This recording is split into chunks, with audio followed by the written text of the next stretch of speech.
The reading of the will was supposed to reveal the holy grail of organized crime.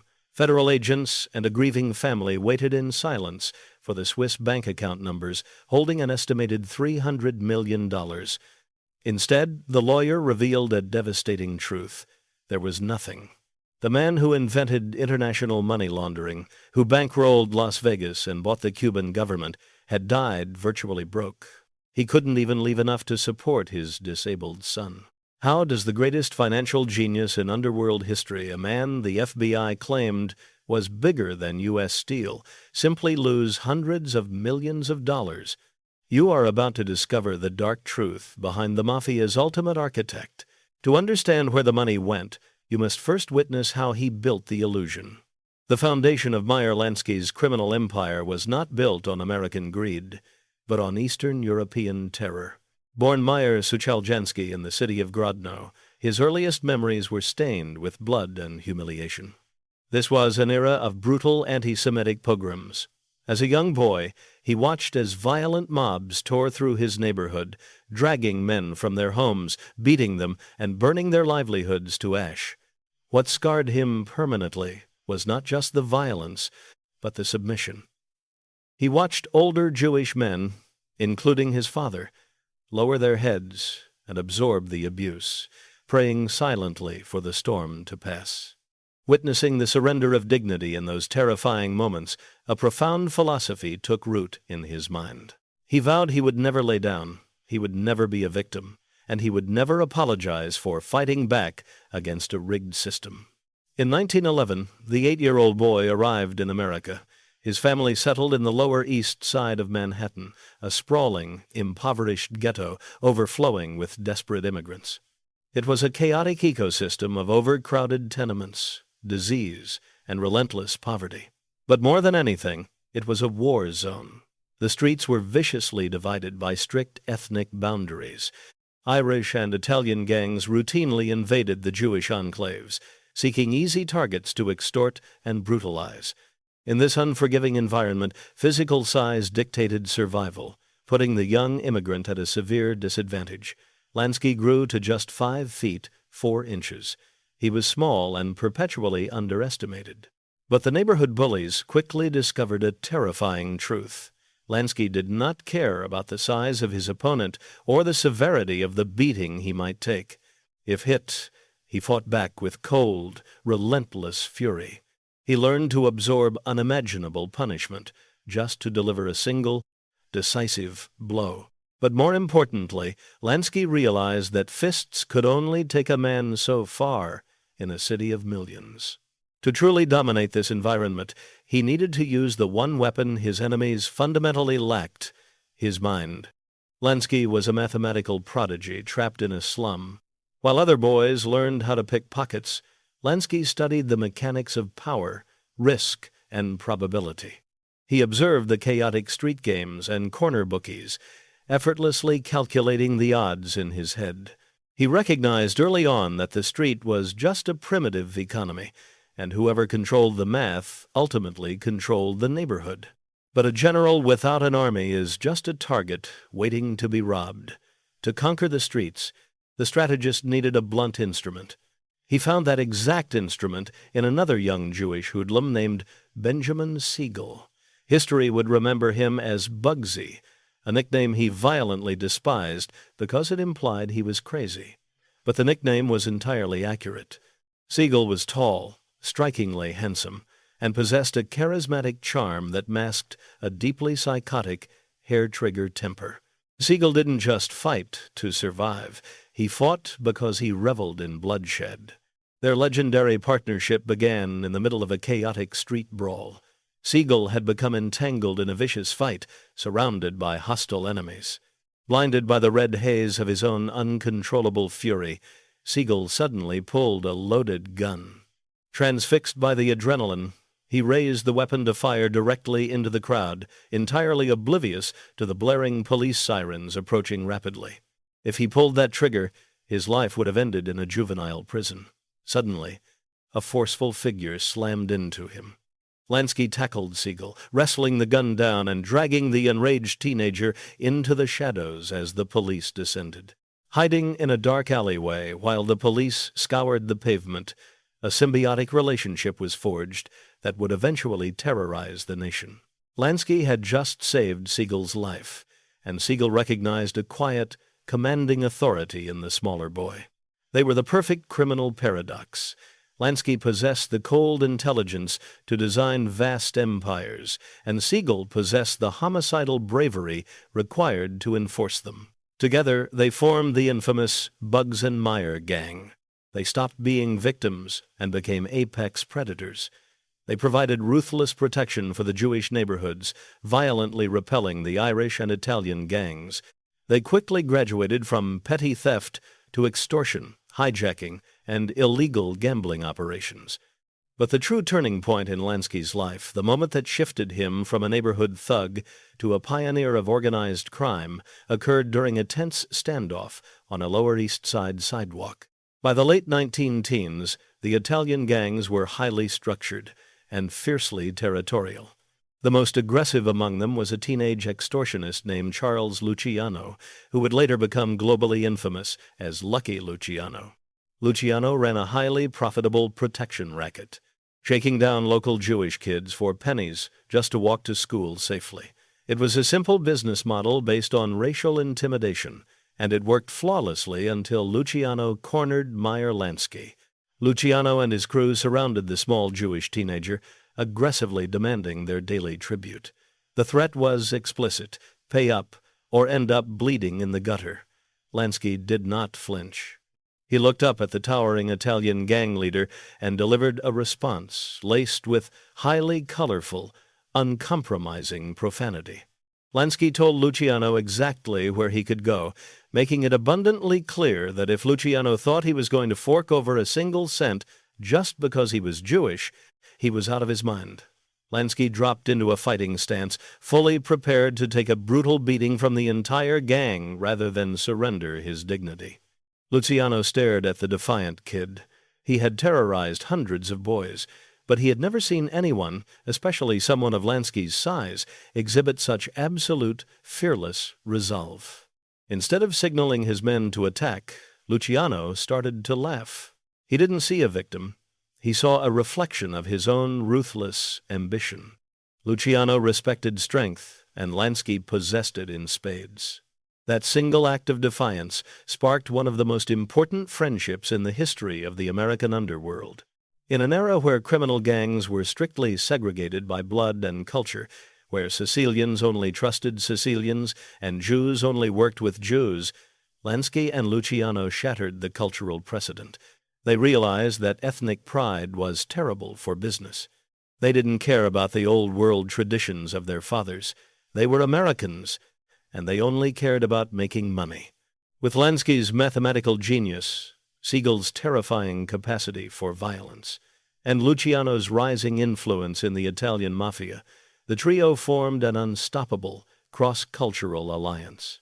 They systematically took over the street-level rackets, crushing anyone who clung to the outdated tribal codes of the past. But dominating the impoverished slums was only a training ground. As the decade closed, the United States government was preparing to pass a monumental law that would ban the sale of alcohol nationwide. The politicians believed they were curing the moral decay of the country. In reality, they were about to hand the greatest economic opportunity in history directly to a syndicate of ruthless, calculating young men. The street fighters were about to become corporate executives, but to take over the national economy, Lansky and his allies would first have to execute the most daring and blasphemous assassination the Mafia had ever seen.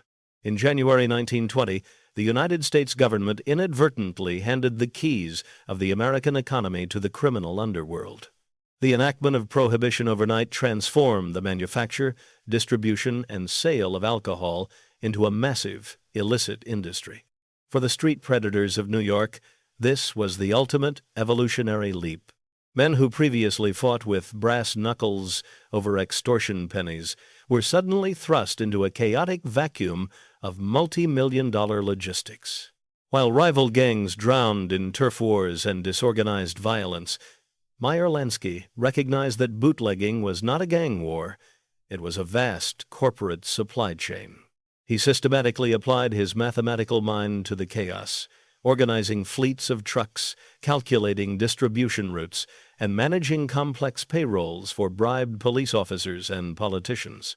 Lansky transformed the volatile business of smuggling into a highly efficient corporate machine, proving to the entire underworld that a ledger could be infinitely more lethal than a loaded gun. Throughout the Roaring Twenties, the alliance between Lansky, Bugsy Siegel, and Lucky Luciano generated staggering wealth. But as they expanded their operations, they violently collided with the old guard of the Mafia.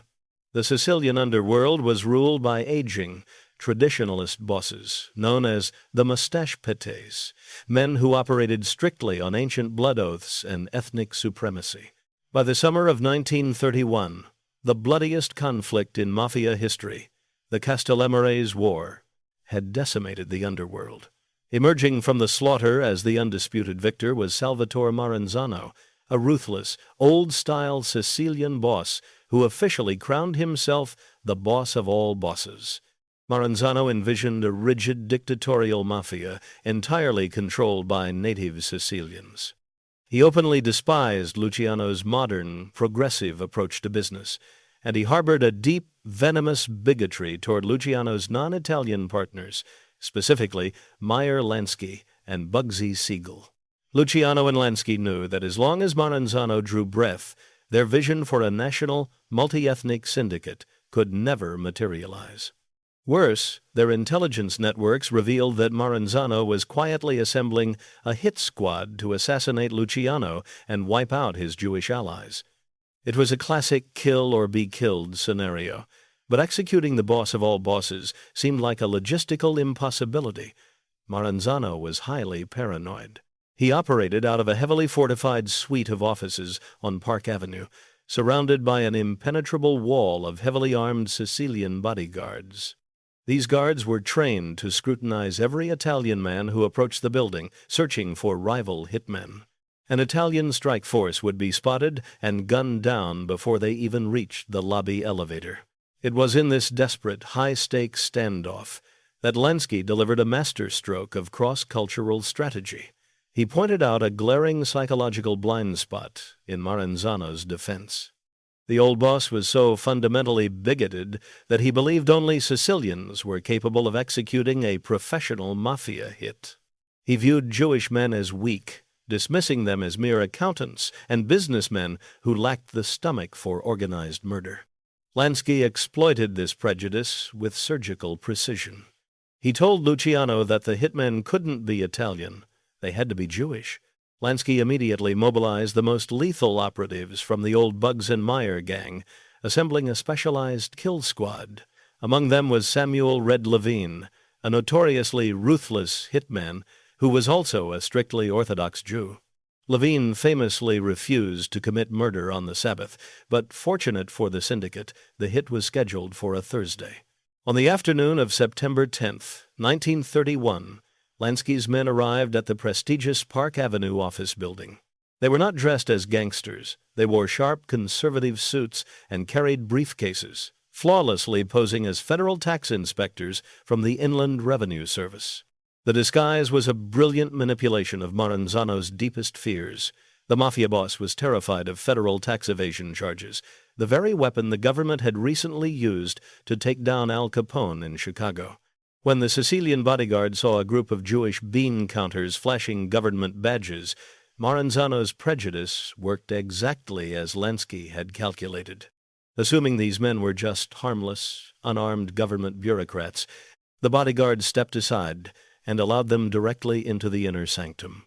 The moment the office doors closed, the briefcases dropped. Lansky's men drew concealed weapons and moved with terrifying efficiency. They disarmed the bewildered guards, stormed into Maranzano's private office, and executed the boss of all bosses in a chaotic flurry of bullets and knife blades.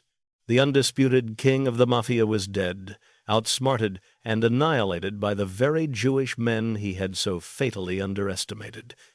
The assassination was a flawless victory, not just of violence, but of psychological warfare.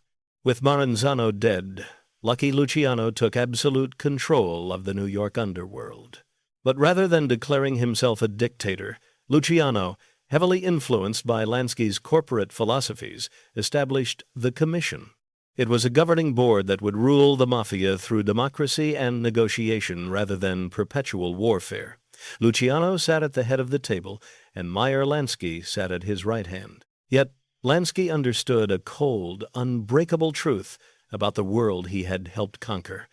Because he was a Russian Jew and not of Sicilian descent, he could never be a made man. He could never take the blood oath, and he could never officially hold the title of a Mafia don. Many men would have let ego drive them to a violent rebellion against this ethnic ceiling. But Lansky was devoid of such blinding vanity. He willingly accepted his place. He realized that the title of Don brought a dangerous level of visibility and a massive target on one's back. Lansky didn't want the crown. He wanted the vault. He transitioned seamlessly into the role of the syndicate's chief executive officer and financial mastermind. He was powerful, universally respected, and answerable only to the highest echelon of the Italian leadership. This pragmatic mindset perfectly positioned Lansky for the next massive shift in the American economy. In 1933, the federal government officially repealed Prohibition. The endless rivers of bootlegging money evaporated overnight. While thousands of violent thugs suddenly found themselves unemployed and scrambling for survival in the petty rackets, Lansky had already anticipated the crash. He seamlessly pivoted his vast resources into a new, infinitely more lucrative obsession. He turned his mathematical mind toward the empire of gambling. Throughout the 1930s, gambling was heavily restricted and widely illegal across the country. The underground casinos that did exist were typically run by short-sighted criminals who rigged the roulette wheels, marked the playing cards, and blatantly cheated their patrons. Lansky looked at this system with utter contempt. He realized that cheating was the strategy of desperate amateurs. A rigged game eventually drives customers away and invites unwanted police crackdowns. Lansky revolutionized the underworld by introducing an entirely paradoxical concept: honest, illegal gambling. Because he was a mathematical genius, Lansky knew that he did not need to cheat to amass a fortune. He deeply understood the laws of probability and the concept of the house edge. He knew that the statistical advantage built into the games of craps was roughly 4.5%, and in blackjack it sat near 5.2%. Lansky established a strict, non-negotiable rule across all of his casinos, spanning from New York to Florida. The games must be absolutely clean. There would be no rigged tables and no loaded dice. He instructed his pit bosses that as long as the venue provided a luxurious environment, free drinks, and top-tier entertainment, the patrons would stay at the tables for hours. And as long as they kept gambling, the undeniable laws of mathematics guaranteed that they would eventually lose. Lansky didn't need to steal their money. He simply let the percentages legally siphon millions of dollars into his offshore accounts. Volume, not deception, was the key to infinite wealth. By the end of the decade, Lansky's honest casinos had made him one of the wealthiest men in the country. He moved his growing family out of the crowded, dangerous tenements of the Lower East Side and into a sprawling, luxurious apartment in the exclusive Majestic building, overlooking the serene greenery of Central Park. He wore meticulously tailored suits, managed multi-million-dollar portfolios, and carried himself with the quiet dignity of a Wall Street banking executive. He had successfully orchestrated the assassination of Mafia kings, fundamentally restructured the American underworld, and built an empire of numbers that outsmarted the law. But as Meyer Lansky gazed out over the Manhattan skyline from his penthouse windows, a deep, restless void remained within him. The kid from the slums who had violently conquered the criminal world realized that all the money in his Swiss bank accounts could not buy the one thing he truly desired. Despite his immense wealth, his brilliant intellect, and his corporate demeanor, the elite society of America still looked at him and saw nothing more than a dirty immigrant hoodlum. To a man who studied history and hired private tutors to perfect his English, this rejection was agonizing. He did not just want to be rich, he desperately craved legitimate respectability. He wanted to be recognized as an American patriot, a true citizen equal to the powerful politicians who secretly drank in his clubs. And as the dark clouds of the Second World War began to gather over Europe, Lansky saw an unprecedented, highly dangerous opportunity to finally force the United States government to treat him with the respect he believed he deserved. Meyer Lansky had conquered the bloody streets of the Lower East Side, modernized the American Mafia, and amassed a staggering fortune through a nationwide empire of honest casinos. By the late 1930s, he possessed more wealth and underworld influence than almost any man alive. Yet, a gnawing, deeply ingrained insecurity haunted his every waking moment. Throughout his entire life, Lansky harbored a desperate, all-consuming wish to be viewed as a respectable American citizen. He looked at the established aristocracies of the country, men like Joseph Kennedy, who had built a massive family fortune through ruthless bootlegging and backroom deals during Prohibition. Kennedy was able to seamlessly launder his illicit wealth, eventually using it to pave his son's path to the presidency of the United States. Lansky looked at this reality and saw a glaring, infuriating hypocrisy. He believed that his own actions were no more immoral than the ruthless business tactics of the American elite. The only fundamental difference was that the elite were born into privilege, while he was born a Russian Jew in a slum. Driven by this profound sense of social injustice, Lansky embarked on a relentless campaign of self-education to shed the stigma of his immigrant hoodlum past. While his criminal associates spent their evenings carousing in illegal speakeasies, throwing their money at showgirls and gambling tables, Lansky hired private tutors. He meticulously studied classical history, analyzing the military strategies of ancient empires and the rise and fall of political dynasties. When he encountered a new, complex vocabulary word in his readings, he would meticulously write it down in a private notebook, studying its pronunciation until he could use it effortlessly in conversation. He dressed with the understated, impeccable elegance of a Wall Street titan, entirely avoiding the flashy, ostentatious jewelry favored by the Italian bosses. He even sent his second son, Paul, to study at the prestigious United States Military Academy at West Point, an institution that represented the absolute pinnacle of American patriotism and respectability. Lansky was meticulously constructing the illusion of a legitimate aristocrat, but the brutal reality of the world would soon force him to deploy his underworld armies once again. In the years leading up to the Second World War, a sinister and highly organized fascist movement began to take root in America. The German-American Bund, a violently pro-Nazi organization, began holding massive, highly publicized rallies across New York City. They marched in brown shirts, proudly waving the swastikas, and spewing vicious anti-Semitic rhetoric that echoed the terrifying pogroms of Lansky's childhood in Russia. The Jewish community leaders in New York were paralyzed with fear. They understood that going to the corrupt, politically motivated police force would yield absolutely no protection against this rising fascist tide. Desperate for a solution that the law could not provide, the respected judges and community elders turned to the shadows. They sought out Meyer Lansky, the one man in their community who possessed the raw muscle to confront the Nazis on their own brutal terms. For Lansky, this was not a criminal enterprise. It was a righteous, deeply personal crusade. He immediately contacted Bugsy Siegel, and together they mobilized the Jewish enforcers of the underworld. They did not use guns, as that would bring unwanted federal murder investigations.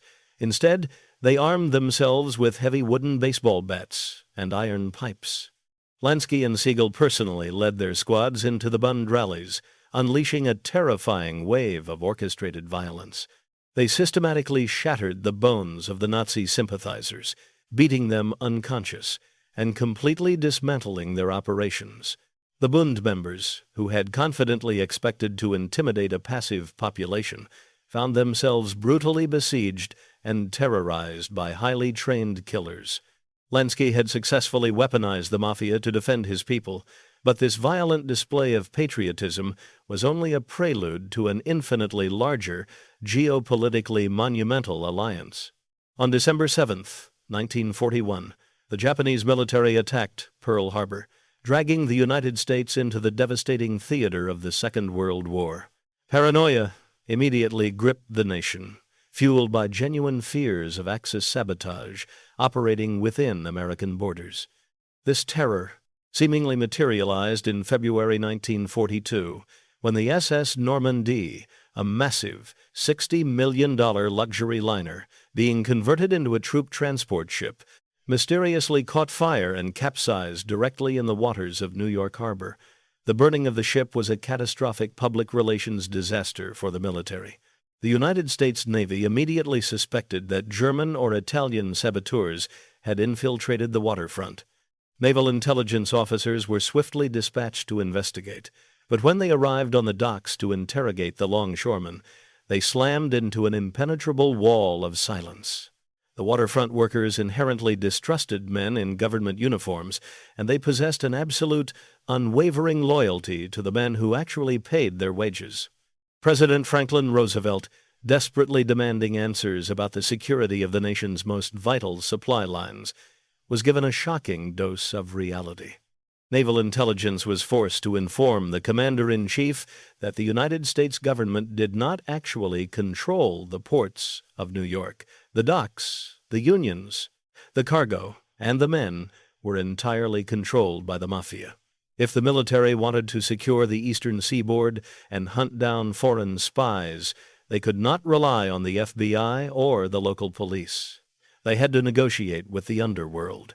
The Navy needed a high-level intermediary, a man who possessed unquestioned authority in the criminal syndicate, but also harbored a proven, vicious hatred for the Nazi regime. Meyer Lansky was the only logical choice. When naval intelligence quietly approached the financial genius of the mob, Lansky saw the ultimate golden opportunity.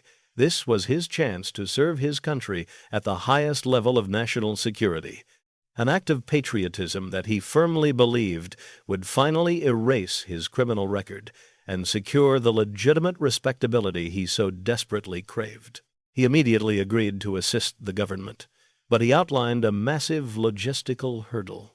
The Italian longshoremen who physically controlled the docks answered to only one supreme authority, and that authority was Lucky Luciano. The problem was that Luciano was currently locked in a maximum security prison in upstate New York, serving a 30 to 50-year sentence for organizing prostitution rings. Lansky orchestrated a deeply classified, unprecedented agreement known as Operation Underworld. He leveraged the desperation of the United States military to secure extraordinary concessions. Official government documents were drafted instructing prison authorities to immediately transfer Lucky Luciano to a much more comfortable, accessible facility located closer to New York City. The orders explicitly stated that Meyer Lansky was to be granted unrestricted access to visit the imprisoned Mafia boss. The prison guards were strictly forbidden from requesting Lansky's passport, and they were explicitly ordered not to take his fingerprints. Under the protective cover of the United States Navy, Lansky walked into the prison and sat down with Luciano. He explained the geopolitical stakes and the strategic advantages of cooperating with the war effort. Luciano agreed to the alliance, sending a direct, unassailable order down through the ranks of the syndicate. The results of Operation Underworld were immediate and staggering. The Mafia locked down the New York waterfront with an iron grip. Sabotage vanished overnight, completely eradicated by the terrifyingly efficient surveillance of the mob. In June 1942, 8 highly trained Nazi spies, who had been covertly dropped onto the American coast by a German U-boat, were swiftly tracked down and arrested. Their capture was the direct result of a crucial tip-off from Mafia-controlled fishermen who patrolled the coastal waters. The FBI publicly trumpeted the arrests in theatrical propaganda films, boldly claiming a massive victory for American law enforcement, while intentionally omitting the absolute truth that the Mafia had handed the spies to them on a silver platter. The alliance proved so incredibly effective that the military returned to Lansky the following year, seeking assistance for one of the most critical operations of the European theater, the Allied invasion of Sicily. Naval intelligence needed highly detailed topographical maps, exact tidal patterns, the precise locations of Nazi strongholds, and the layout of the coastal defenses. Lansky and Luciano utilized the deep ancestral roots of the Sicilian Mafia, pulling vital intelligence from the old country and delivering it directly to the desks of American generals. When the United States troops stormed the beaches of Sicily in Operation Husky, the underground networks of the Mafia provided crucial logistical support and safe passage. The island was conquered in a mere 6 weeks, a military triumph significantly accelerated by the invisible hand of organized crime. When the war finally ended, the United States government found itself trapped in a highly embarrassing paradox. They had actively colluded with murderers and extortionists to secure a global victory. To acknowledge this reality would shatter the moral high ground of the nation. Consequently, the government executed a ruthless cover-up. Lucky Luciano was quietly released from prison as a reward for his wartime services, but he was immediately and permanently deported to Italy, banished from the country he had helped protect. For Meyer Lansky, the betrayal was absolute and devastating. He had organized the defense of the waterfront, hunted down Nazi spies, and provided critical intelligence for a major military invasion. He had acted as a true American patriot, yet the government refused to grant him an ounce of the legitimacy he so deeply coveted. In the eyes of the political establishment, his wartime heroism was completely erased. He remained exactly what he had been on the day he arrived in America, a Jewish hoodlum from the slums. Discarded by the government and denied the respectability he had fought so hard to earn, Lansky turned his brilliant, calculating mind back to the criminal underworld. But the empire he returned to was slowly rotting from the inside out, and the source of the infection was the one man he loved more than his own family. Bugsy Siegel was about to push the syndicate to the absolute brink, forcing Lansky into a corner where mathematics and murder would violently collide. The conclusion of the Second World War brought victory to the American establishment, but for Meyer Lansky, it delivered a crushing, permanent defeat. His covert, highly effective orchestration of Operation Underworld, securing the docks and providing vital intelligence for the invasion of Sicily, was unceremoniously buried in classified government files. Lucky Luciano, the powerful Italian Don who had authorized the mob's cooperation from his prison cell, was abruptly pardoned and immediately deported to Italy. Lansky was left standing on American soil, stripped of his most powerful ally and deeply betrayed by the very government he had faithfully served.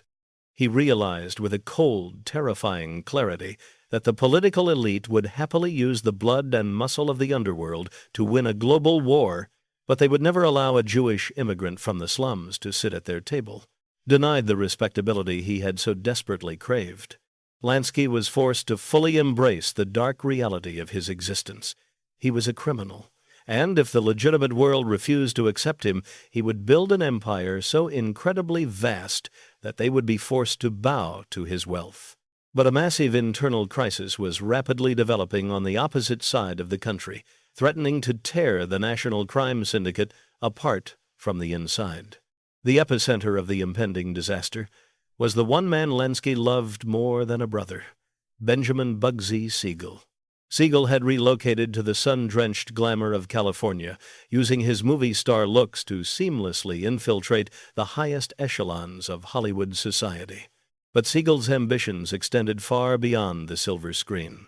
He had set his sights on a dusty, isolated stretch of Nevada desert called Las Vegas. Nevada was the only state in the Union where gambling was entirely legal. Siegel envisioned a glittering, luxurious oasis in the barren wasteland, a legal casino resort that would attract the wealthiest high rollers in America. He pitched the concept of the Flamingo Hotel and Casino to the syndicate bosses back on the East Coast. Relying heavily on Lansky's glowing recommendation and unwavering financial backing, the mob bosses poured millions of dollars of illicit syndicate capital into Siegel's desert dream. However, Siegel was a psychotic enforcer, not a meticulous accountant. The construction of the Flamingo quickly spiraled into an absolute financial catastrophe. Siegel arrogantly ignored every established budget, driven by a blinding perfectionist obsession. A project initially slated to cost $1 million grotesquely ballooned to over $6 million, driven by Siegel's insistence on importing exotic materials, luxury plumbing, and maintaining an impossibly lavish standard that bled the syndicate dry week after week. Furthermore, sinister rumors began to furiously circulate through the underworld that Siegel's glamorous, abrasive girlfriend, mob courier Virginia Hill, was quietly siphoning massive amounts of the syndicate's construction funds and smuggling them into secret European bank accounts. The Italian and Jewish bosses in New York and Chicago were utterly enraged. Siegel was effectively stealing from the most dangerous men on earth, treating their hard-earned illicit capital with blatant, disrespectful contempt. The breaking point arrived in the winter of 1946. The supreme leaders of the American Mafia converged in absolute secrecy at the opulent Hotel Nacional in Havana, Cuba. Under the guise of a lavish holiday gala celebrating the young singer Frank Sinatra, the Havana Conference was, in reality, a deadly corporate tribunal. Lucky Luciano had covertly traveled from his exile in Italy to preside over the massive gathering. The primary item on the bloody agenda was the immediate execution of Benjamin Siegel. The Italians, led by the ruthless Chicago outfit, were absolutely infuriated by the financial hemorrhage and demanded immediate retribution. They had zero tolerance for a man who treated their money with such reckless, open disdain. For Meyer Lansky, the Havana Conference was an agonizing psychological nightmare. The cold, calculating financial genius found himself standing before the most powerful mafia bosses in the world, desperately pleading for the life of the volatile friend who had saved him from a police raid decades earlier in the dark alleys of the Lower East Side. Lansky passionately argued that Siegel simply needed more time, begging the syndicate to wait until the Flamingo officially opened to see if the massive casino could generate a profit and repay the stolen millions. Reluctantly, out of profound respect for Lansky's legendary intellect, the bosses granted a temporary stay of execution. But the mathematics of survival are entirely unforgiving. When the Flamingo finally opened its doors during a rare, torrential desert rainstorm, it was a catastrophic failure. The casino hemorrhaged money, and Siegel's arrogant, dismissive attitude toward the East Coast investors sealed his fatal destiny. Lansky was presented with an impossible, soul-crushing ultimatum. He could either authorize the execution of his childhood best friend, or he could stand beside Siegel and face a massive, unified mafia war that would undoubtedly result in his own violent death and the total destruction of his national empire. Lansky, the ultimate pragmatist, recognized that the survival of the corporation must always supersede personal loyalty. He silently withdrew his absolute protection. He did not pull the trigger, but in the ruthless hierarchy of the underworld, his silence was a definitive death warrant. On the evening of June 20th, 1947, Bugsy Siegel was sitting peacefully in his mistress's Beverly Hills mansion, reading the newspaper.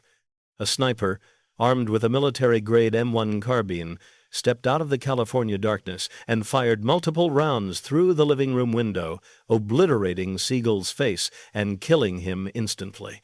Just hours after the assassination, Lansky's most trusted lieutenants calmly walked into the Flamingo in Las Vegas and assumed total operational control of the casino. The murder of Bugsy Siegel haunted Lansky for the rest of his life, a chilling reminder of the devastating personal cost of supreme power. Lansky was the brains, but Bugsy had been his shield when they had absolutely nothing. Sacrificing him broke a fundamental piece of Lansky's humanity. But there was no time to mourn. The highly publicized execution of a glamorous Hollywood gangster drew intense, unprecedented federal heat. In 1950, the United States Senate established the Kefauver Committee, launching the first massive, nationwide televised probe into organized crime. The ambitious senators relentlessly focused on the lucrative gambling empires, hauling Lansky before the glaring lights of the national media. Senator Estes Kefauver aggressively grilled him on his illicit earnings. Lansky, maintaining his icy composure, flatly refused to give the committee the theatrical confession they desperately wanted. He was furiously disgusted by the blatant hypocrisy of the political elite, men who condemned gambling as a moral evil in front of the television cameras, but eagerly engaged in it behind closed doors. The Kefauver hearings successfully painted Lansky as the omnipotent, sinister Jewish mastermind manipulating the entire American Mafia, cementing a terrifying public image that he would never be able to escape. Realizing that operating in the United States had become entirely unsustainable due to the suffocating federal surveillance, Lansky sought a sanctuary where his unique talents would be openly celebrated rather than hypocritically prosecuted. He found his ultimate salvation in the tropical paradise of Cuba. In the early 1950s, Cuban dictator Fulgencio Batista explicitly invited Lansky to Havana to completely restructure and manage the country's notoriously corrupt casino industry. For Lansky, Cuba was infinitely superior to Las Vegas. It was a sun-drenched, sovereign nation completely immune to the probing investigations of the FBI and the moralizing judgments of the United States Congress. Here he was not considered a dirty street hoodlum fighting for scraps in the Lower East Side. He was respected as a highly distinguished foreign investor and an indispensable economic advisor to the president. Lansky systematically transformed Havana into the most glamorous, heavily visited luxury destination in the Western Hemisphere, a magnificent playground where the American elite, including future President John F. Kennedy, could indulge in every imaginable vice without fear of legal consequence. Driven by an overwhelming desire to build a permanent, totally legitimate monument to his financial genius, Lansky embarked on the most ambitious project of his entire life. He poured his entire accumulated fortune, an estimated $18 million, a staggering sum in the 1950s, directly into the construction of the Riviera Hotel and Casino. It was a breathtaking, air-conditioned architectural marvel featuring gold-tiled mosaics and unparalleled luxury. The Riviera was Meyer Lansky's crowning achievement, the ultimate tangible proof that the boy from the Russian slums had truly conquered the world. But as the brilliant neon lights of the Riviera reflected across the tranquil waters of the Havana coastline, a dark, revolutionary storm was rapidly gathering in the dense, mountainous jungles just beyond the city limits. Lansky had successfully outsmarted the Italian Mafia, the American government, and the relentless FBI. But the greatest gambler in the history of the underworld, a man whose entire philosophy was built on meticulously calculating the odds, had just placed his entire life savings on a vulnerable political regime that was about to be violently erased from the face of the earth. The glittering illusion of the Cuban paradise shattered in a single night of revolutionary violence. On New Year's Eve, 1958, Meyer Lansky stood inside the magnificent, gold-tiled casino of the Riviera Hotel. Outside, the streets of Havana were erupting. Fidel Castro's leftist rebel army had swept out of the Sierra Maestra Mountains and was rapidly closing in on the capital. Just hours into the new year, the corrupt dictator Fulgencio Batista, the man who had personally guaranteed Lansky's empire, cowardly fled the island. As the news spread, the simmering rage of the Cuban people exploded. They did not just target military outposts. They targeted the symbols of the oppressive foreign-owned regime. Angry mobs surged through the streets, smashing parking meters, burning businesses, and violently looting the luxurious casinos. Lansky watched helplessly as the physical manifestation of his entire life's work was violently torn apart. When Fidel Castro formally seized power, he nationalized all foreign assets. Lansky lost every single penny of the $18 million he had poured into the Riviera. The most brilliant mathematical mind in the history of the underworld, a man who built his entire reputation on perfectly calculating the odds, had placed a monumental bet on a politically doomed regime. and he had lost everything. Lansky fled back to American soil, settling in Miami.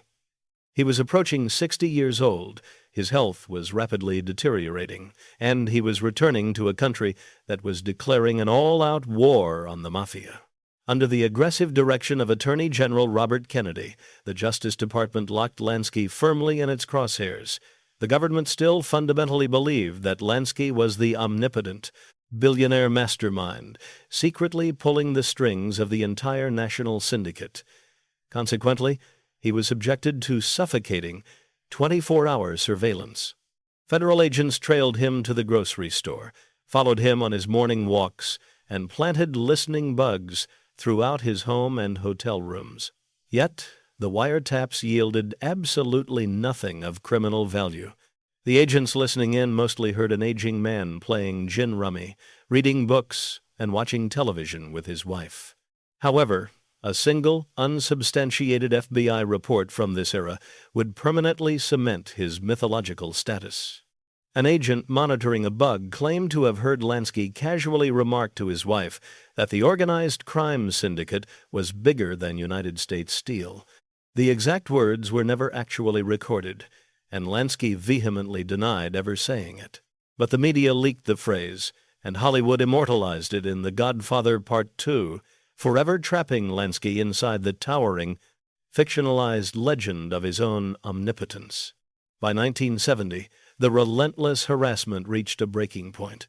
The government desperately attempted to arrest Lansky on minor, fabricated drug charges simply because he was carrying stomach medication without a prescription. Exhausted by the endless persecution, Lansky decided to turn his back on the United States entirely.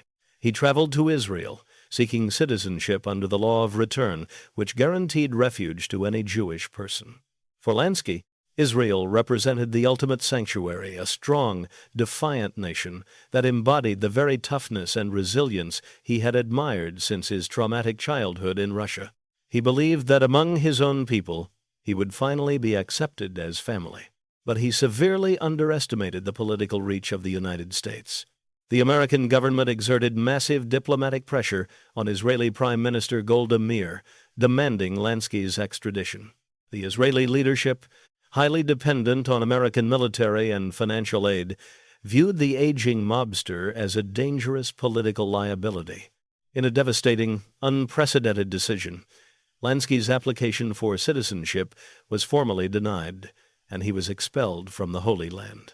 For a man who had proudly weaponized the Mafia to crush Nazi sympathizers in New York, and who had always maintained a deep, fundamental pride in his Jewish identity, being officially rejected and cast out by the Jewish state was the ultimate, heartbreaking betrayal. Lansky was immediately arrested upon his return to the United States. The federal government had finally constructed what they believed was an airtight tax evasion case against him. Their entire prosecution rested on the testimony of a low-level Mafia informant named Fat Vinnie Teresa, who claimed under oath that he had personally delivered massive sums of illicit cash to Lansky in Miami. When the trial began, the aggressive young federal prosecutors were utterly disarmed by the man sitting at the defense table. They expected to face a snarling, violent mobster. Instead, they found an incredibly articulate, well-read gentleman who carried himself like a retired corporate executive. Lansky did not even take the witness stand to defend himself. Instead, his wife, Teddy, calmly produced irrefutable hotel receipts, proving that Lansky was actually in Boston on the exact day the informant claimed to be handing him money in Florida. The government's star witness was exposed as a perjurer, and the fragile case completely collapsed. Meyer Lansky was formally acquitted, walking out of the courthouse as a free man. But the victory was entirely hollow.